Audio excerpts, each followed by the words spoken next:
Hello mga Mima! Welcome sa aming maliit na garden.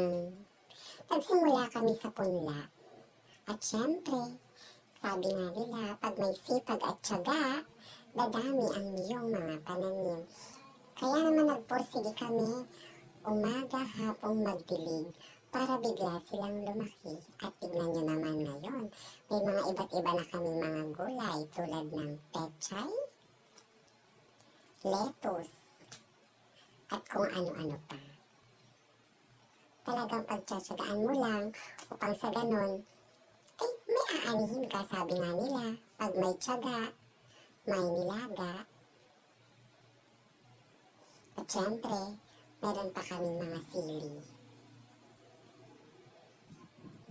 Ang mahalaga, mapagdilig ng umaga, hapon, at syempre hindi natin maiwasan ang ating mga fertilizer. We have natural fertilizers naman. Kaya, tignan nyo ang lalaki ng aming mga tanim, mga Mima.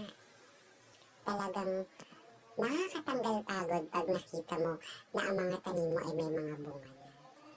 At syempre hindi tayo titigil